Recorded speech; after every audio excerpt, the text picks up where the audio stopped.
으로 기도하옵나이다. 아멘. 오늘은 부활의 소망이 부활을 신앙에 주는 축복에 관해서 우리가 본문을 중심으로 같이 은혜를 나누고자 합니다. 자, 유명한 정교학자 마르틴 루터는 1525년 이제 부활주의를 맞이하면서 말씀을 깊이 묵상하다가 그의 마음속에 한 가지 아주 특별한 이제 결심을 하기 시작합니다. 그것은 뭐냐면 결혼하기로 결심합니다. 그는 얼마 전까지 캐톨릭 신부의 신분이었기 때문에 여러분 정교육 전에는 그가 결혼하지 않고 있었죠. 신부들은 결혼 안 하지 않습니까? 그가 이제 정교육을 하면서 이제 정교육을 마치고 나이가 42세가 됩니다.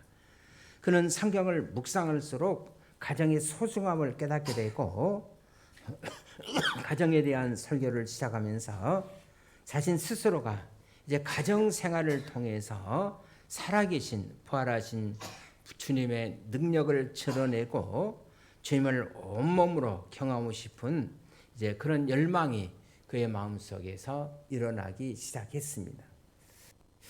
그러면서 부활절이 지나면서 친구들한테 이제 아무래도 내가 결혼해야 될 것 같아 그렇게 얘기하니까 정교회 글을 취재하던 모든 사람들이 아주 극렬하게 반대하면서 만일 내가 결혼하면 정교회 계획이 바로 결혼을 위한 너의 육신의 정욕 때문이라고 사람들이 조롱하지 않겠나. 그래서 결혼하지 않는 것이 좋겠다. 그렇게 권고했다고 합니다. 자, 그러나 그의 결심은 확고했어요. 나는 성경적 가정의 모범을 실천함으로 천사들 웃게 하고 나를 비우는 마귀를 울게 할 것이다. 그렇게 말했다고 합니다. 마침내 그의 부활절을 지난 2달이 지난 후 1520년 6월 13일에 그는 비텐베르크 자신의 집에서 아주 처절한 이제 결혼식을 올리게 됩니다. 본래 자기의 종교 계획에 이상을 지지하고 수녀원을 나온 이제 자매들과 성경 공부를 하고 있었는데 그 제자 중에 한 사람이 수녀 출신의 용기 있고 지혜로운 16살 연하의 제자 카타리나 본드라 26살의 인 자매와 이제 결혼을 했습니다. 그는 자기 아내를 누구보다 사랑했고 하나님 말씀 다음으로 아내를 소중한 하나님께 주신 선물이라고 사람들에게 자랑하며 얘기했다고 합니다. 처음에는 그의 아내를 도미나로 부르다가 나중에는 나의 작은 아내라는 뜻으로 별명으로 캐디 혹은 도미니스라고 그렇게 불렀다고 합니다. 한 번은 루터가 정교기 과정에서 여러 가지 이제 심적으로 이제 고통을 당하고 있을 때 그리고 좌절하고 낙심을 당하고 있었습니다. 그런 와중에 모든 것을 포기하고 침식조차도 참패하고 또 병석에 누워있던 어느 날이었습니다. 그의 침실에 지혜로운 아내가 상복을 입고 아이고 하면서 하얀 옷을 입고 들어왔다고 합니다. 이때 남편 루터가 묻기를 아니 누가 죽었어 이렇게 묻자 카타리나는 예 하나님이 돌아가셨습니다 라고 대답합니다. 아니 하나님이 돌아가시다니 그렇게 반문하자 아내 카타리나는 루터에게 이렇게 말했다고 합니다. 하나님이 돌아가시지 않으시고 정말 그가 살아계신다면 당신이 어떻게 그 좋은 일을 하시다가 좌절하고 낙심할 리가 있겠습니까? 이 아내의 한마디가 남편을 결국은 살려냅니다. 그리고 마침내 루터는 다시 일어서서 정교계의 거룩한 가업을 완성할 수가 있었다고 합니다. 그렇습니다. 여러분 하나님은 살아계십니다. 그리고 하나님의 아들 예수 그리스도는 죽으셨다가 다시 사흘 만에 부활하셨습니다. 정말 여러분 그가 다시 살아나셨다면 부활하셨고 지금도 살아계신다면 자 그의 부활을 믿는 사람들의 삶은 어떤 삶이어야 되는가? 첫째는 기뻐하고 감사하는 삶을 사셔야 합니다. 자, 예수 그리스도가 십자가에서 돌아가신 후에 이제 제자들은 예수의 시대는 여기서 끝났는가 보다. 그리고 뿔뿔이 흩어졌습니다.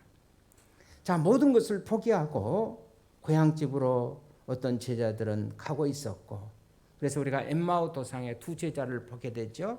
시리와 허탈한 마음으로 고향으로 돌아가고 있었습니다. 또 수제자 베드로를 이시한 제자들은 옛날 직업인 어부의 생업으로 돌아갈 궁리를 또 하고 있었고, 또 어떤 제자들은 자 자신들이 예수의 제자로 이제 판명이 되면 혹시 로마 군병들에게 잡혀가지는 않을까 해서 그들은 비밀하는 은신처에 문을 꼭 닫고 숨어 있었습니다. 다만 예수의 큰 사랑을 받은 것이 너무나도 고맙고 감사하게 느낀 막달라 마리아를 이시한 여제자들 몇 사람이 우리 주님이 죽으셨는데 장례도 제대로 치러지지 못하고 돌아가신 것이 너무 마음에 걸리고 안타까워서 안식 후 첫날, 오늘 새벽이죠. 새벽 미명에 아리마대라는 사람의 요셉의 무덤에 장사 지낸 바 되었는데 예수님이 묻혀있던 그 무덤을 찾아가서 그 무덤이 비있는 것과 그리고 천사들에게 놀라운 소식을 이제 접하게 됩니다. 그 말씀이 바로 6절에 기록이 되어 있어요. 우리 같이 보실까요? 시작. 그는 여기 계시지 않고 그의 말씀하신 대로 살아났느니라. 와서 그의 누우셨던 것을 보라. 여러분, 자, 이 여성들이 그 메시지를 들은 거예요. 자, 천사로부터 이 메시지를 들었을 때 얼마나 놀랍겠습니까? 얼마나 경악했겠어요? 그가 다시 살아났다는 이 소식을 듣고 여인들은 얼마나 기뻐했겠어요? 그리고 8절에 보면 그 여인들이 무서움과 큰 기쁨으로 무덤을 떠났다, 그렇게 말합니다. 그렇다면 사랑하신 여러분, 인생의 근본 문제가 뭡니까? 우리가 여러 가지 문제와 더불어 인생을 살아가고 있지만 인생의 가장 큰 근본 문제가 뭐예요? 바로 죄와 죽음의 문제가 아니겠어요? 죄는 결국 우리에게 죽음을 가져다 준 것입니다. 여러분, 죄의 싹은 뭐예요? 사망이에요. 성경은 죽음이 인류의 악노를 하고 있다라고 얘기합니다. 다시 말하면 죽음이 인류를 지배하고 있다는 얘기예요. 그렇습니다. 여러분, 죽음의 지배에서 자유로운 사람은 한 사람도 없습니다. 우리는 때로 사망률이 증가되었다는 말을 듣습니다. 여러분, 그 말은 사실이 아니에요. 여러분, 어떻게 사망률이 증가될 수가 있겠습니까? 영원히 죽지 않을 사람이 여러분 죽을 수가 있겠습니까? 여러분, 죽음의 확률은 100%예요. 아무도 예의는 없습니다. 오늘날의 발달된 생명과학은 인간의 수명을 연장시킬 뿐이지 여러분 죽음의 문제를 결코 해결한 것은 아닙니다. 그러나 여러분, 그리스도가 우리의 죽음의 문제를 해결해 주셨습니다. 있습니까? 예수님께서 우리의 죽음의 문제의 원인인 여러분과 저의 죄를 짊어지고 십자가에서 장사한 지 사흘 만에 부활하심으로 말미암아서 우리 죄 문제를 해결하시고 우리에게 부활의 소망을 주신 줄로 믿습니다. 그렇다면 여러분, 반드시 죽을 인생의 죽음 이후에 정말 주의 부활이 확실하다면, 그리고 그리스도가 우리의 부활을 보증해 주셨다면 이것이야말로 모든 인류가 들어야 할 이 세상의 가장 최고의 뉴스, 여러분 최고의 기쁜 소식이 아니겠습니까? 그렇습니다. 우리들은 부활의 주를 모시고 믿고 사는 사람들입니다. 적어도 우리는 인생의 근본 문제, 궁극적인 문제인 죽음의 문제를 해결하고 살아가는 사람들로 믿습니다. 젊은 일찍이 그의 친구였던 나의 무덤에서 나는 부활이요 생명이니 나를 믿는 자는 죽어도 살겠고, 여러분 이것은 단순히 그만의 선포만이 아니라는 사실을 선포하기 위해서 충교에 예수님께서 무덤으로 가셨어요. 걸어가십니다. 그리고 예수님께서 친구였던 나사로를 향해서 나사로야 나오너라. 그리고 이 주님의 음성을 들은 죽었던 나사로는 자 수의를 동여맨 채로 무덤에서 살아나왔어요. 자 주님은 나사로의 부활의 사실을 통해서 우리도 이처럼 부활될 것을 주님은 그렇게 말씀하십니다. 어떤 분이 저한테 얘기하더라고요. 우리 서예문답에 보면 예수님의 서예문답에 보면 잘 나와 있죠. 자 여러분과 제가 죽습니다. 죄 때문에 죄와 허물 때문에 우리가 죽지요. 죽으면 우리의 육체는 어디로 가죠? 죄의 결과로 흙으로 들어가서 자연으로 들어가죠. 그러나 우리의 영혼은 하나님 아버지 품에서 지금 쉬고 있는 거예요. 우리 교회 작년 또 몇 년 전에 김수희 권사님, 또 김순옥 권사님, 또 김금영 권사님, 또 김금여 권사님 뭐 이렇게 많은 분들이 연세 드신 분들이 돌아가셨어요. 또 작년에는 제가 우리 총회 구시부장이었는데 또 후배 목사님 내가 내년에 목사님 위해서 하고 싶다 그래서 제가 구시부장으로 잘 이렇게 섬기도록 이렇게 해드렸어요. 경쟁 없이 섬기도록 잘 배려해 주었어요. 그랬더니 한 달 반 전에 연락이 왔어요. 목사님 코로나 때문에 괜찮을 줄 알았더니 너무 힘들다고 좀 하기 힘들어진다고 빨리 병원에 가면 좋겠다 했더니 이틀 동안을 병원을 헤매다가 병원을 잘 못 갔어요. 근데 그 코로나균이 아마 폐로 침범한 것 같아요. 그래서 제가 지난주 금요일 날 장례식에 갔다 왔습니다. 젊은 친구인데 그러더니 병원에 들어서 너무 힘들다고 기도해 달라고 그러더니 천국 갔어요. 죽으면 나이 많고 적으면 상관없더라고. 아무튼 여러분 사람은 누군가가 다 죽어요. 그래서 우리가 죄에 따라서 우리의 육체는 죽으면 자연으로 돌아가고 그 대신 우리의 영혼은 지금 주님의 품에서 쉬고 있어요. 그리고 다시 우리 주님께서 일상이 재림에 오신 그날 살았던 사람들은 호련히 영화로운 몸으로 변화되고 그리스도를 닮은 몸으로 변화되고 죽었던 사람들은 다시 호련히 변화되어서 이제 주님과 더불어서 이제 혼인잔치에 들어간 이걸 우리 보수 신학으로서는 전철년, 무철년, 후철년선 이렇게 쭉 얘기하지 않아요? 강사고시, 목사고시 꼭 시험 나오는 문제들인데. 그리고 이제 지금은 주님 품에 가서 쉬고 있다가 주님이 부활하실 때 이제 영원한 주님과 더불어 이제 혼인잔치에 들어가게 되는 거예요. 자 그런데 자 지금 나사로의 이 부활을 통해서 주님은 자 이렇게 우리도 다시 산다는 것을 약속해 주신 겁니다. 자 그렇다면 사랑하신 여러분, 우리는 충분히 사랑해야 할 이유를 갖고 있는 사람들이 아니에요. 그래서 장애인 신이었던 그 유명한 송명희 자매가 본인도 아프고 가족들도 너무 힘들고 그런 가운데서도 이제 부활절을 앞두고 있었습니다. 그래서 글을 썼어요. 세상에는 온전한 기쁨이 없다 여깁니다. 봄이 있는가 하면 다시 겨울이 오고 해가 나면 비가 옵니다. 세상에는 내가 부활이 없다 생각했습니다. 죽었던 나사로가 살아났듯이 살아났으나 또다시 죽었습니다. 세상은 돌고 돌아서 결국 다 죽습니다. 나는 다시 죽는 부활은 싫습니다. 내가 지금 부활하지 못하면 영원히 죽지 않는 부활을 기다리는 것입니다. 죽으시고 부활하사 다시 죽지 아니하시는 예수 그리스도의 부활처럼 나도 부활하기 위해서 죽어가는 고난을 견디며 영생의 부활을 기다립니다. 그렇습니다. 여러분, 부활의 소망이 없다면 우리에게는 진정한 기쁨을 기대할 수가 없는 거예요. 결국 부활의 소망이 없다면 인생은 모든 것이 헛되고 헛된 것뿐입니다. 그렇다면 사랑하는 여러분, 정말 여러분과 제가 이 부활의 소망을 확신한다면 우리는 보이는 현실을 넘어서 지금 코로나 불가 우리를 힘들게 하고 좌절하게 만들게 할지라도 그럼에도 불구하고 여러분과 저는 기뻐할 이유를 가지고 있는 사람인 줄로 믿습니다. 그렇습니다. 우리는 이런 영원한 군부 문제를 해결받고 살아가는 사람들이에요. 외국 선교사님들이 어떤 선교사가 이렇게 얘기했다고 합니다.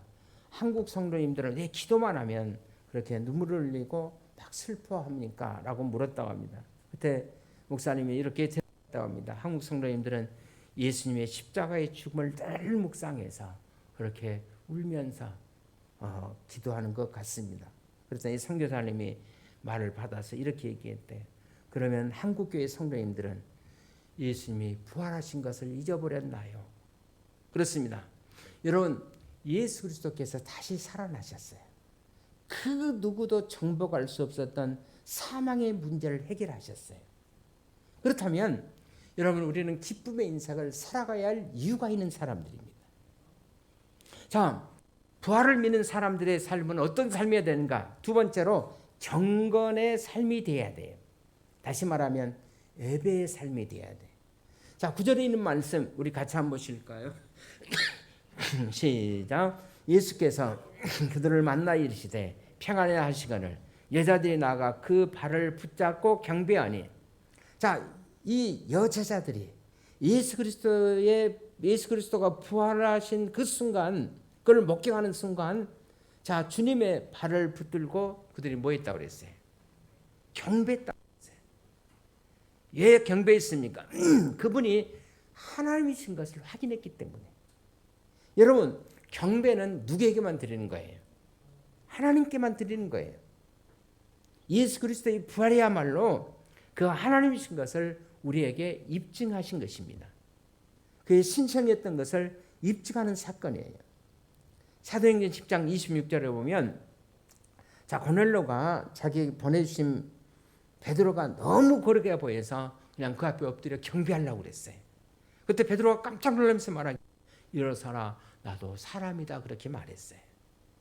여러분, 사람은 존경할 수가 있습니다. 그러나 사람은 경배의 대상, 예배의 대상은 아니에요. 사도행전 14장에 보면 바울이 느스트라에서 그 안진뱅이를, 걷지 못하는 안진뱅이를 일으켜 세운 기적을 행하십니다. 이때 느스트라의 온 마을 사람들이 신이 우리에게 강림했다고. 그래서 여러분, 요한 사도의 바울 사도에게 그들이 경배를 드리려고 하자 바울이 뭐라고 합니까? 사도행전 14장 15절에 있는 말씀에 오면, 어찌하여 이런 일을 내게 하느냐? 나도 너희와 같은 성정을 가진 사람이다, 그렇게 말했습니다. 계시록 22장 9절에 보면 사도 요한이 이러한 역사의 계시를 받아서 자신에게 메시지를 전달한 천사가 너무 고마워서 요한이 엎드려 그에게 경배하라고 하자 천사가 이렇게 말합니다. 나는 너희와 같은 종이니 그리하지 말라. 오직 하나님께만 경배해야 된다라고 천사가 말합니다. 그렇습니다. 여러분, 경배는 누구에게만 하는 거예요? 하나님께만 하는 거예요. 그런데 예수 그리스도의 부활 사건으로 그가 하나님이심이 입증된 것입니다. 그래서 로마서 1장 4절의 증언의 말씀 한번 보실까요? 시작. 성결의 영으로는 죽은 자 가운데서 부활하여 능력으로 하나님의 아들로 인정되셨으니 곧 우리 주 예수 그리스도시니라. 자, 그리스도의 부활의 사건은 그가 하나님이신 것이 바로 인정된. 여러분, 사람들은 죽음이에 언젠가는 다 죽습니다. 그러나 그가 살아나심으로 말미암아서 그는 평범한 인간이 아니라 그분은 하나님이라는 사실이 입증되었고, 그리고 그가 다시 사신 현장에 여제자들은 엎드려 그의 발을 붙잡고, 그래서 주님에게 경배를 드리는 것입니다. 우리가 경배를 영어로 월십이라고 그러죠. 하나님이 하나님 되심을 인정하고 하나님의 주권 앞에 엎드리는 행위가 바로 경배인 거예요. 그리고 우리가 그 앞에 엎드릴 때마다, 예배할 때마다 하나님은 자신의 존재를 하나님 임재로 보여주신 거예요. 어떤 분이 저에게 와서, 목사님, 그럼 우리가 어떻게 임재를 체험합니까? 임재는 뭐냐면 여러분들이 예배만 드리고 가면 그거 임재 아니에요. 그냥 설교만 듣고 가는 거예요. 여러분, 하나님의 임재는 어떤 겁니까? 말씀을 들을 때 여러분의 마음속에 이제 감동이 그 임재잖아요. 아, 내가 이 말씀 들었으니까 내가 이렇게 살아야 된다. 오늘 예배에 관한 말씀, 임재에 관한 말씀, 예배에 관한 말씀을 들었으면 내가 앞으로 예배를 잘 드려야 되겠다. 그래서 내가 수예비도 잘 나오고 금요기도도 열심히 한번 내가 나오도록 노력해야 되겠다. 이런 것들이 내 마음속에 감동을 주는 그것이 하나님이 지금 나와 함께 하시는 겁니다. 말씀하고 할렐루야하고 가고 한 주간 또 자기 마음대로 살고, 그거는 임재 받은 사람들의 삶이 아니에요. 그거는 자기가 그냥 혼자 그냥 예배 드리고 가는 거예요. 우리가 엎드릴 때마다, 여러분 예배 드릴 때마다 자신의 존재를 보여주신 하나님의 임재를 경험할 수 있기를 바랍니다. 엎드릴 때마다 하나님, 그래 내가 이렇게 살기를 원합니다. 이것이 바로 예배이고 이것이 소망의 온천이며 이것이 우리의 삶의 능력이 되는 줄로 믿습니다. 그렇다면 사랑하는 여러분, 문제가 있습니까? 절대로 문제에 빠지지 마십시오. 문제의 해결자이신 그분의 얼굴을 바라보십시오. 여러분 고통이 있으니까 고통의 포로가 되지 마시고 고통의 건너편에서 만물을 충만하시고 역사하신 주인 되신 그분의 영광을 여러분들이 바라볼 수 있기를 바랍니다. 실패한 자들이, 아니 코로나19가 여러분의 인생을 힘들게 하고 있습니까?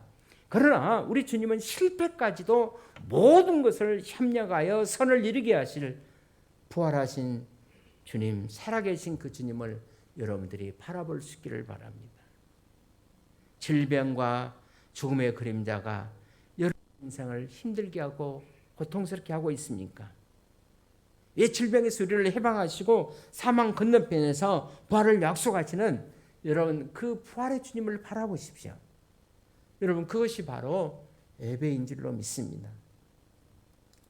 세계 제2차 대전이 발발했을 때 영국 항실은 방하는 국민들을 일해 주기 위해서 당시 모든 국민들에게 존경을 받는 윌리엄 템플 주교 목사에게 국민에 대한 좋은 위로의 메시지를 말씀으로 선포해 주시기 하겠습니다. 그때 템플 목사는 이렇게 대답했다고 합니다. 여왕폐하시오, 절대 이러는 해답이 아닙니다. 예배가 바로 해답입니다. 이 땅에 가는 주의 모든 백성들이 여러분 살아계신 주님 앞 엎드려서 여러분 마음을 다해서 그분을 경배한다면 역사는 달라질 줄로 믿습니다. 저는 동일한 사실이 우리 역사 속에 제대로 재현될 줄로 믿습니다. 우리가 많은 문제들을 가지고 있지만은 그러나 역사의 주관자이신 하나님을 바라보고 우리 민족이 정말 하나님 앞에 진실하게 엎드릴 수만 있다면, 하나님 앞에 진짜 정말 참 예배를 드릴 수 있다면, 그리고 예배의 부흥을 경험할 수 있다면, 감격을 누릴 수 있다면 역사는 달라질 것이고 우리 교회도 달라질 줄로 믿습니다. 가정도 달라질 것이고 우리의 자녀들도 달라질 줄로 믿습니다. 그렇습니다. 이제부터 진정한 여러분 예배자가 되시기로 마음으로 작정하시기를 바랍니다. 정말 여러분들이 다시 사신 부활의 주님을 만났다면, 정말 그분을 내 삶 속에 모시고 살아가기를 원한다면 한평생 진실한 예배자로 설 수 있기를 주의 이름으로 축원을 드립니다. 자, 우리 부활을 믿는 자의 삶은 어떤 삶이 되는가? 이제 결론을 말씀했습니다. 여러분 복음을 전하면서 삶을 살아야 돼요. 전도하면서 삶을 사셔야 합니다. 자, 오늘 말씀에 보면 자, 부활하신 주님을 만난 이 여제자들에게 예수님께서 어떻게 말씀하죠? 10절을 같이 한번 보십시다. 시작. 이에 예수께서 이르시되 무서워하지 말라. 가서 내 형제들에게 갈릴리로 가라 하라. 거기서 나를 보리라 하시니라. 자, 주님을 부활을 첫 번째 목격했던 자, 이 여제자들에게 예수님께 무슨 말씀? 이제는 어디로 가라는 거예요? 갈릴리로 가라는 말씀을 주십니다. 여러분 당시 갈릴리는 이스라엘 땅에서 가장 소외받고 힘들어하는 사람들이 살고 있었던 변방의 지역이에요. 자, 예수님은 소망 없이 살고 있는 그들에게 가서 이제 내가 부활하는 이 굿뉴스를 전하라는 거예요. 그래서 여제자들에게 지금 갈릴리로 가라고 말씀하신 겁니다. 그리고 계속해서 11절에 있는 말씀에 오면 여자들이 어떻게 했어요?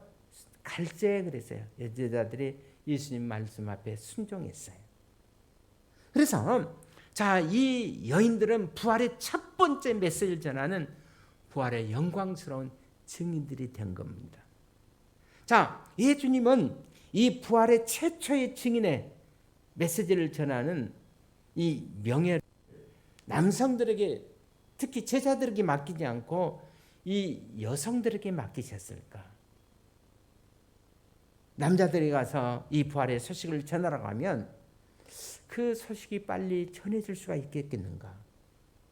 저는 우리 하나님께서 우리 여성들에게 주신 특별한 은사가 있다고 믿습니다. 한번 생각해 보십시오. 어떤 은사가 있는가?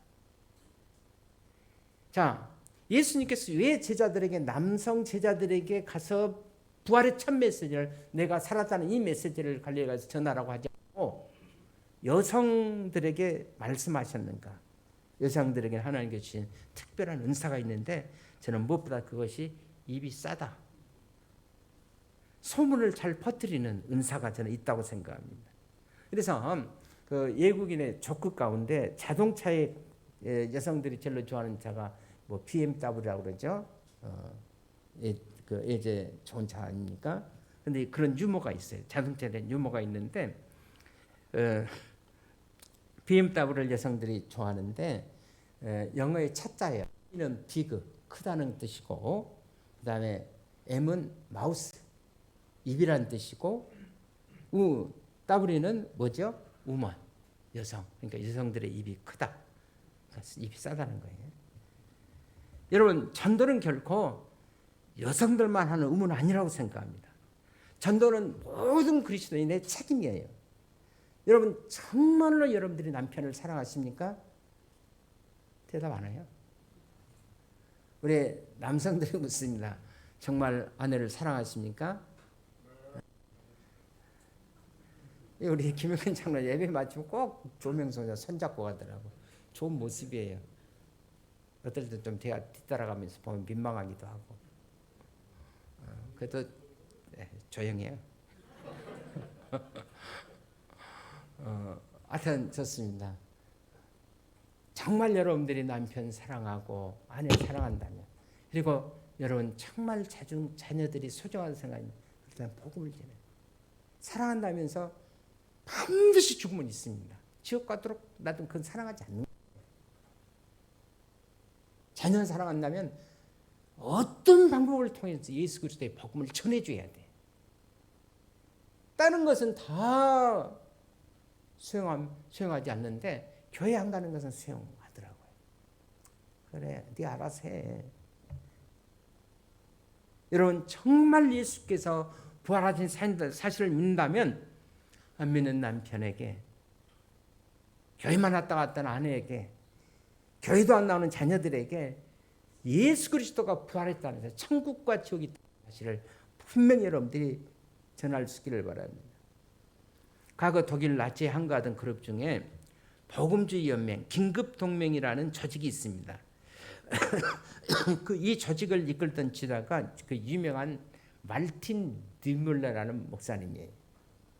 그는 이 운동을 하다가 히틀러에게, 이제 저 사진 나와 있죠. 히틀러에게 이제 체포가 되어서 1937년에 1945년까지 강제 노동포로 수용소에 수감이 됐어요. 그리고 거기서 얼마나 많은 고통을 낳는지 모릅니다. 그러다 어느 날 그가 감옥에서 꿈을 꾸었어요. 히틀러가 마지막 심판을 받는 광경을 보았습니다. 주님께서 히틀러에게 묻습니다. 너에게 전도한 사람이 없었느냐? 왜? 저에게는 아부한 사람도 많았고 나에게 정한 사람도 많았지만 정말 예수 그리스도를 내게 전한 사람은 없었습니다. 자, 말틴 니물러 목사는 얘기를 들으면서 주님의 시선이 갑자기 자신을 쏘아보는 것 같은 그런 모습을 보고 식은땀 흘리면서 잠에서 일어났다고 합니다. 그는 엎드려 이렇게 결심의 기도를 드렸다고 합니다. 주님, 맞습니다. 제가 히틀러를 정말 미워하고 저항은 했지만은 저는 그를 사랑한 적도, 그를 불쌍히 여겨서 그에게 전도하고자 한 적도 없었습니다. 제가 때를 얻든지 못 얻든지 제가 만나는 모든 사람들에게 이제부터는 이 복음을 전할 수 있도록 해달라고 기도했습니다. 그는 그 다음부터 자기를 치조하고 감시하는 자들, 그리고 자기를 재판하는 자들, 낯집 간부들, 간수들, 옥중에 있는 사람들에게 열심히 전도를 했다고 합니다. 하나님은 그를 한 시대를 밝히는 종으로 전쟁이 끝나고 나서 귀하게 하나님께서 더 사용하셨다고 합니다. 어떤 교회에서 부활절을 앞둔 주일에 주일학교 선생님이 학생들에게 숙제를 하나 줬다고 합니다. 여러분, 다음 주일이 이제 부활주일인데 부활을 잘 설명할 수 있는 것들, 전도의 도구를 여러분들이 하나씩 가져오기 바랍니다. 숙제를 주었어요. 그래서 부활주일날 이제 주일학교 학생들이 이제 부활을 상징하는 선물을 하나씩 가져왔습니다. 어떤 어린아이는 새파란 잎사귀, 이제 갓 움트고 싹이 나오는 새파란 잎사귀를 부활을 상징하는 의미에서 가져왔습니다. 또 어떤 학생은 백합 꽃 하나를 가져왔어요. 역시 하얀 색깔은 부활을 상징하지 않습니까? 또 어떤 학생은 방금 갓태나는 나비 하나를, 부활하는 나비 하나를 가져왔어요. 또 어떤 학생은 부활을 상징하지 않습니까? 어떤 학생이 오늘 저한테 주일학생이 그러더라고요. 목사님, 왜 부활 때 되면 달걀을 줘요? 그래서 제가 그랬습니다. 알 거라고 준 거지. 자, 달걀은 부활을 상징하는 거예요. 그죠? 부활을 상징하는 거예요. 근데 주일학생이 이제 유정란 그 달걀을 가져왔어요. 그런데 그 주일학교의 그 정서장애, 말도 잘 못하고 더듬고 정서적으로 불안한 아동이 하나 있었는데 그가 조그만 상자 하나를 가져왔어요. 선생님이 물었습니다. 너는 이걸 왜 가져왔니? 물었더니 선생님이 그걸 열어보세요. 그러더래요. 선생님이 그 상자를 열어보았더니 거기는 표 있었어요. 야, 이 상자 안에 아무것도 없지 않니? 조심스럽게 선생님이 묻자 이 학생은 그 말을 더듬으면서 그러나 또렷하게 이렇게 대답했다. 선생님, 예수님의 무덤은 비어 있었지 않아요. 그렇게 얘기하더래요.